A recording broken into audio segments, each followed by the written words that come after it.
череде перемен и стремительно отцветающих людских поколений он оставался неизменным, подобно реке, текущей под ним. Старел, конечно, и мост, но по меркам временной шкалы настолько раздвинутый в своих границах по сравнению не только с человеческим веком, но и продолжительностью жизни целого ряда поколений, что это старение невозможно было ощутить на глаз.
Удивительно, конечно, но купюры Боснии и Герцеговины имеют разный дизайн.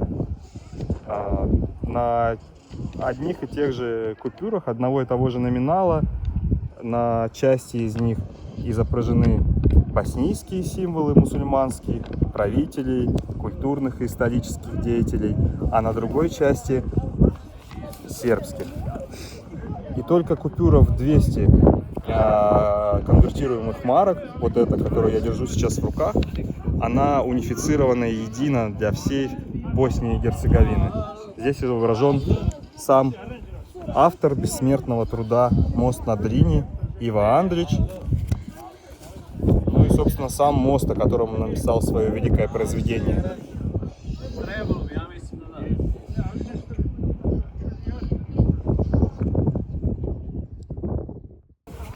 Прикинь, сколько столетий он тут стоит. Такой вот монументальный. Почти 5 столетий. Да. И сколько всего он видел.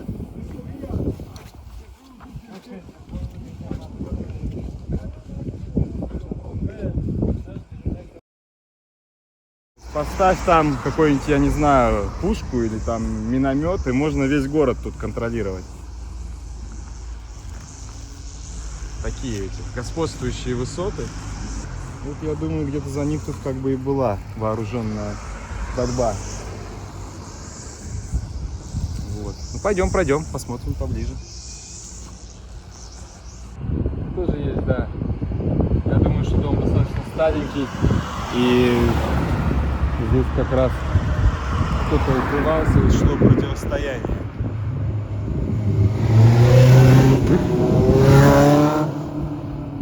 Молодые парни и даты смерти 92-й, 93-й, 95-й. Прям вот рядами стоят.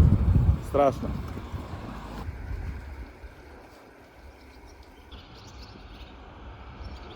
В Республике Сербской я себя ощущаю, ну, как в остальной части Сербии. То есть абсолютно тот же вайб. Приезжаешь в часть именно в мусульманскую, совсем иные ощущения. Ну, здесь тоже можно встретить мечети. Вот, например, такую прямо рядышком стоит. Вот мечеть. Да, но, вероятно, не только в мечетях делают.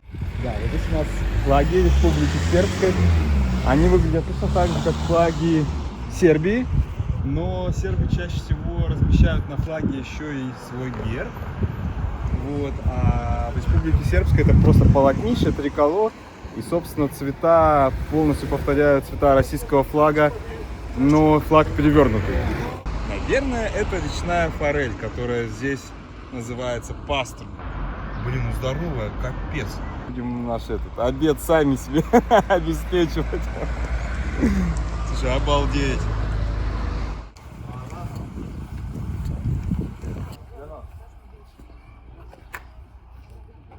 Интересная, конечно, скульптура.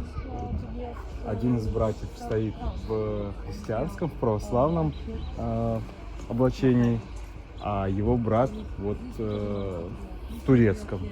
Ну, видимо, это символизирует какое-то единение культур. И то, что здесь, на территории Республики Сербской, происходит как раз встреча православной и мусульманской культуры.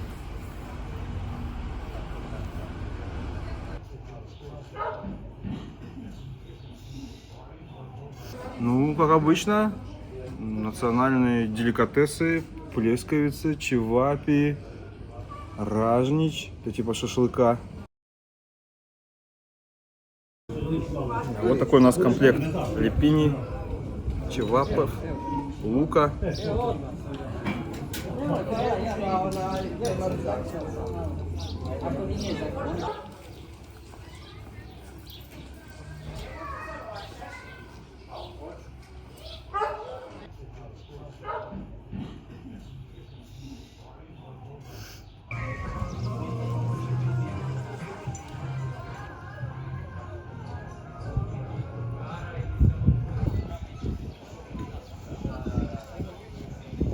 Бошку в тень спрятал, а тело на солнышке, чтобы потеплее было.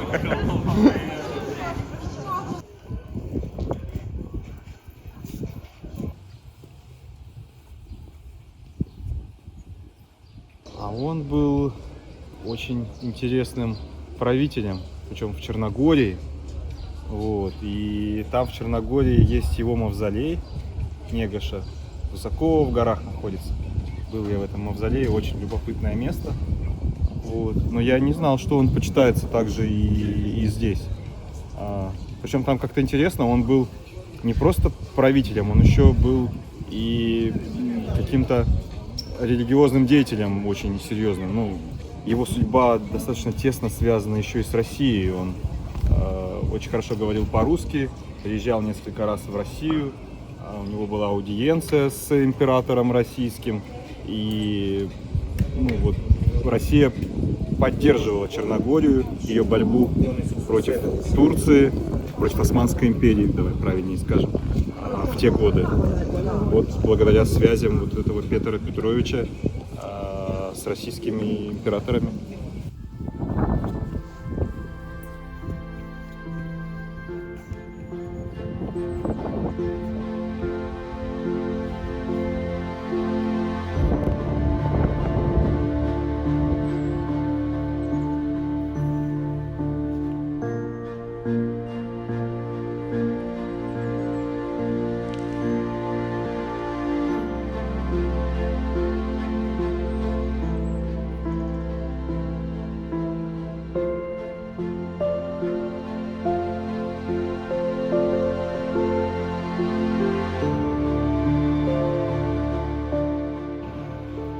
Да, это место в Хорватии. Вот интересно, что они его здесь отобразили.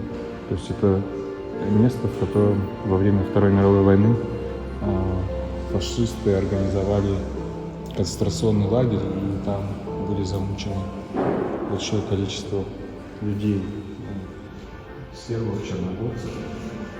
Я думаю, вот эта часть панно, она посвящена именно тем людям. Вот такую икону мы нашли в храме в местном, и данная икона была передана в дар в память о подвиге русских добровольцев в войне за независимость Республики Сербской 92-95 годов. И из этого места мы направляемся на кладбище, где похоронены несколько человек из постсоветских стран, которые воевали за сербов в той войне.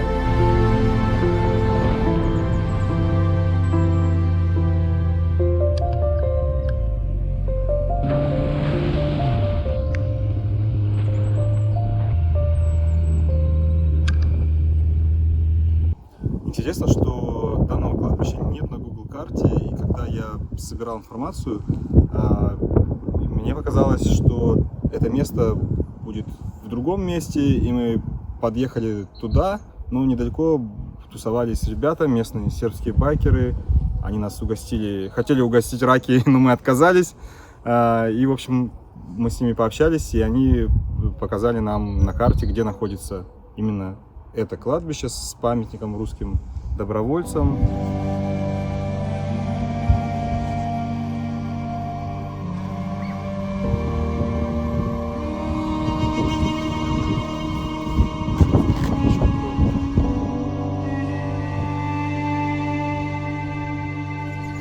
Вот мы нашли могилы русских бойцов, и все эти добровольческие образования, они были нерегулярными и собирались, когда бойцы в России, то казаки организовывались как казаки и ехали сюда поддерживать сербов непосредственно как казаки, а ребята, которые не причисляли себя к казакам, они участвовали как добровольцы. Ну и, соответственно, в памятниках эта информация и отражена.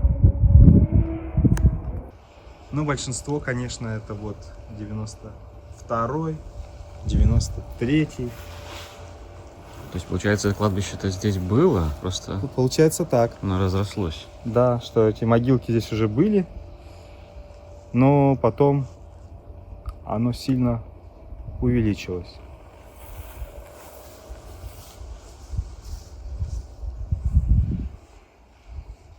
Да, и вот мы нашли наконец-то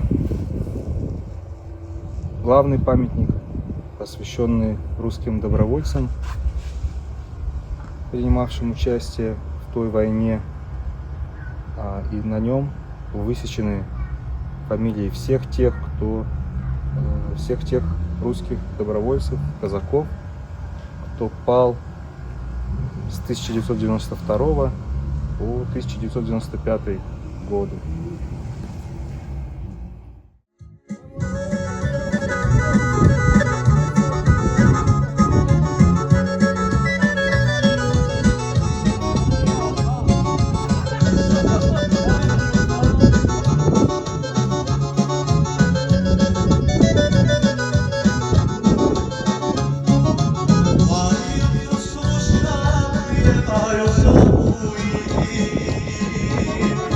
Now we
башня уже начинается.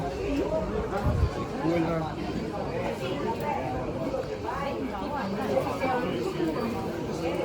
Ну вот для меня здесь прям вот такая атмосфера восточного базара. Я ее прям ощущаю всей душой.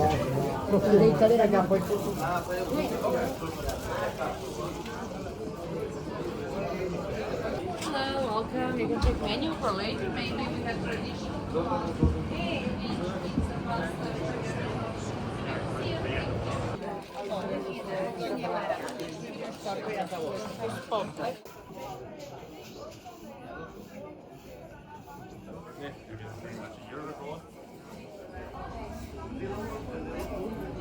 Очень много вот таких сувениров в форме граната. Насколько я знаю, гранат он является как бы символом Боснии. Поэтому много.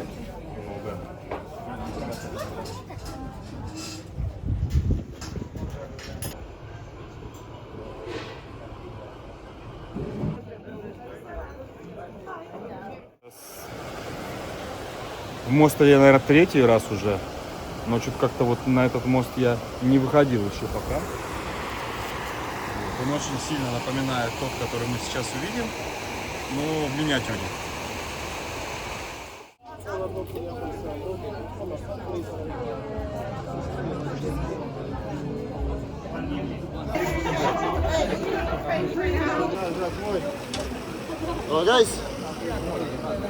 Чао, брата.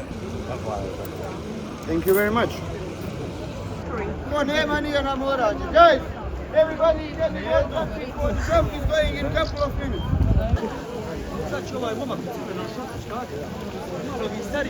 Знаешь, как прыгают Red Bull? Это когда там чуваки, тут все это подготовка, все дела, внизу их ждут, там, короче, чуваки, если что, спасать. Как прыгают ребята из Боснии.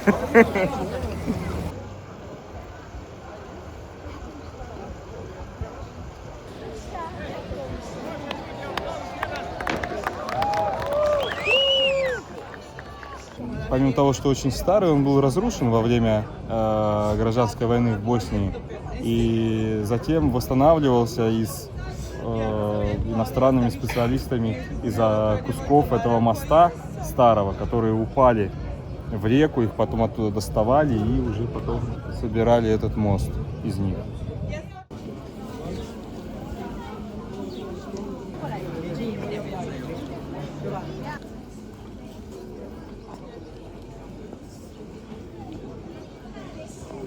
Вот эти вот вещи очень интересно изготавливаются. Мастер вручную, используя специальное долото, делает вот такие вот, я даже не знаю, как панно, наверное, назвать. Местные мастера умеют работать с медью, конечно, это удивительно.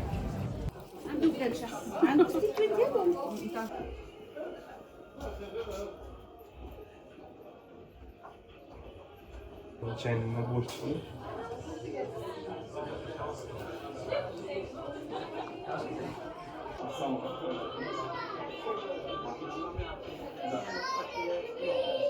А вот интересные вот эти миллиарды этих динаров, когда в Югославии, уже на излете Югославии, когда там была бешеная инфляция, вот печатались банкноты вот такими дикими номиналами.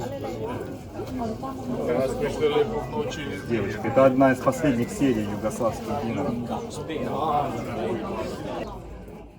По местным легендам, тут после войны осталось большое количество боеприпасов и там гильз, например, и местные мастера изготавливают из них вот такие совершенно мирные вещи, как сувениры, ручки и так далее. И я был на экскурсии в Сараево несколько лет назад, и как-то они особенно акцентируют на этом внимание, что теперь вот Босния — это вот мирная страна.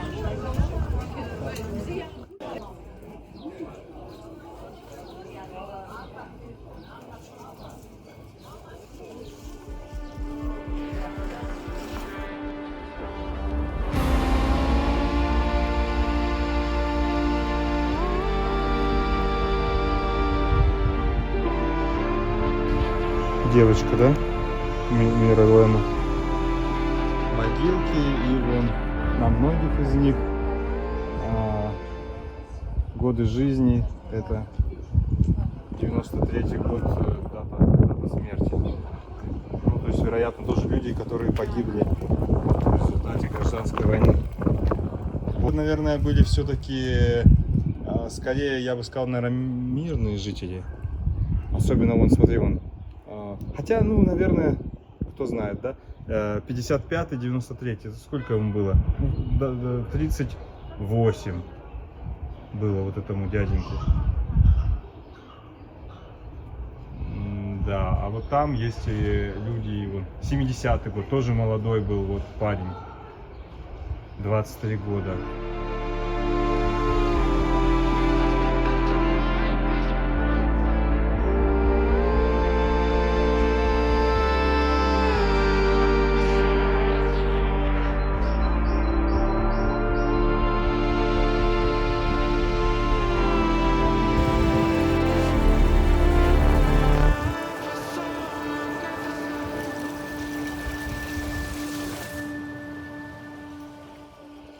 Кошмар.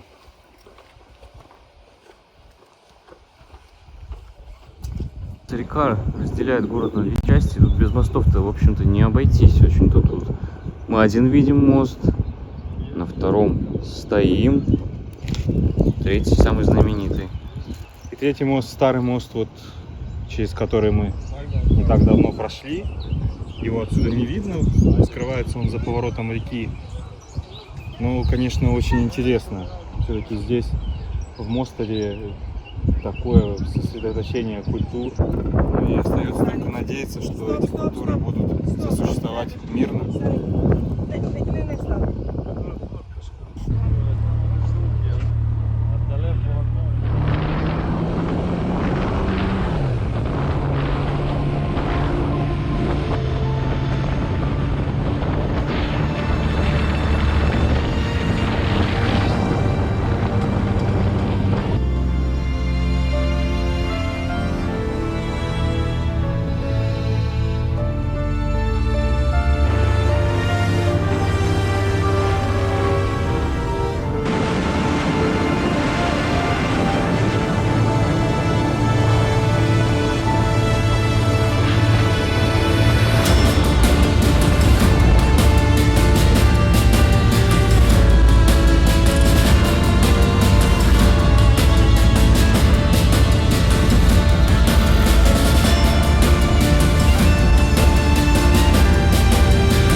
Наверное, вот здесь сидели комментаторы.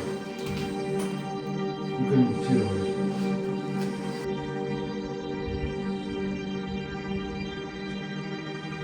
Здесь, смотри, природа постепенно берет свое. Мох уже здесь появился. Здание разрушается.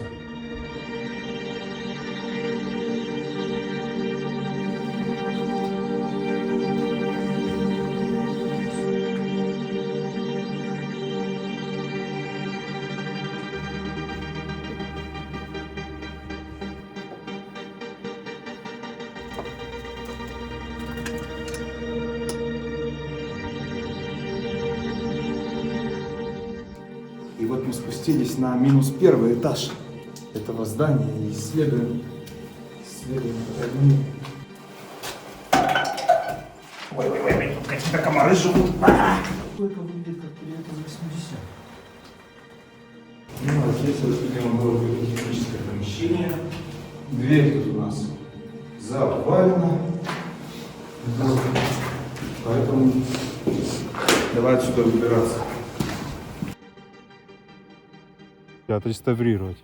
Мне кажется, это по меркам инвесторов это ерунда. С другой стороны, за столько лет, возможно, это здание уже вообще нельзя эксплуатировать, его надо просто сносить. То, что они там сделали кафе, ну как бы вообще никакой гарантии, что это кафе на голову своим посетителям не упадет. Вот, потому что все эти бетонные конструкции, они очень не любят вот такой вот херни. Когда все это открыто, и туда и ветер, и снег, и дождь, и все такое, оно разрушает бетон. Поэтому вполне вероятно, чтобы здесь что-то сделать, ну, как бы современного уровня, это надо вообще тут просто все демонтировать, вывозить и строить заново. Наверное, это восстановить невозможно. За моей спиной трасса для прыжков с трамплина. Это один из олимпийских объектов Олимпиады в Сараево 1984 года. Ну, такое очень прям величественное, конечно, здесь все это сооружение, эти трамплины, все конструкции. И вот вся эта заброшенность, мне кажется, она придает какой-то еще большей безнадежной величественности всему этому. Первый раз я здесь, и ну, я прям впечатлен. Да. Мы посетили вот эту заброшенную комментаторскую кабину. Даже, наверное, не кабину, это здание. Ну, очень любопытно, и везде следы той эпохи. Нашли остатки там проводов, оборудования. Ну, все, конечно, в таком плачевном состоянии. Ну, не знаю, есть над чем подумать и поразмыслить, посетив это место. Да. Был на бобслейной трассе еще пару лет назад, другой олимпийский объект. Но вот здесь как-то, не знаю, мне как-то здесь интереснее, что ли.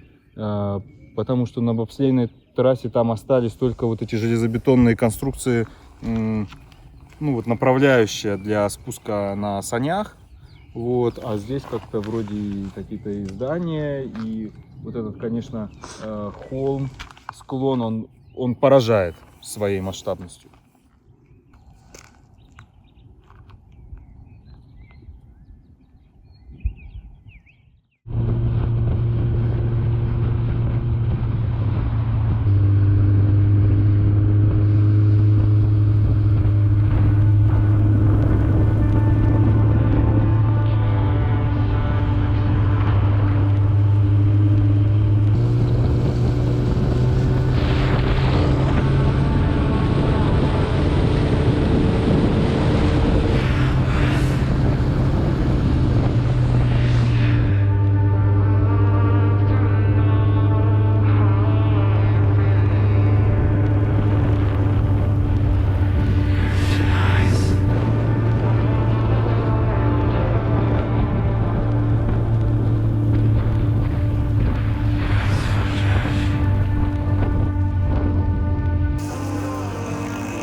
раз защитники этой высоты вели оборонительные действия.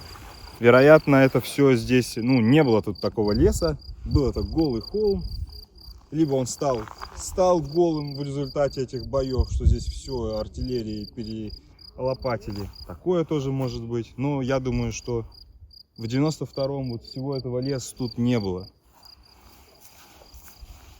Вот оно, смотри, получается как раз в рост. Что тебя здесь закрывает, а здесь ты стоишь и можешь стрелять. Так, вот мы нашли какое-то укрытие. Здесь такое помещение, где я могу стоять практически в полный рост, с толстыми перекрытиями деревянными. Здесь, скорее всего, это была землянка, какая-нибудь, например, штабная. Вот. И здесь защитники этого места вели координацию деятельности, штабную работу. Может быть, здесь раненые лежали. Пол, кстати, довольно влажный. Вот. Ну, вот такое помещение здесь, я не знаю, наверное, здесь квадратов, давай скажем, 18-20.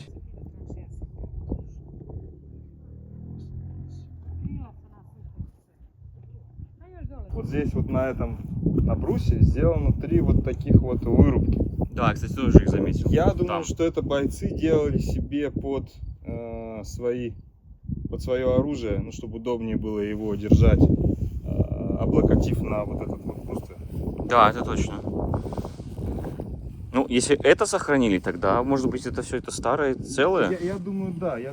Ну вот странно, что все-таки... опять же, знаешь, что может еще быть? Возможно, за время просто здесь почва маленько осела. То есть, возможно, что вот этот вот брус, он был весь вровень с почвой. И она закрывала его полностью. А может быть, еще как вариант, здесь лежали какие-то мешки с песком, например, могли лежать, чтобы останавливать пули. Вот. Поэтому мы имеем брус вот в таком состоянии. Потому что, ну, нигде нет никаких следов от пуль.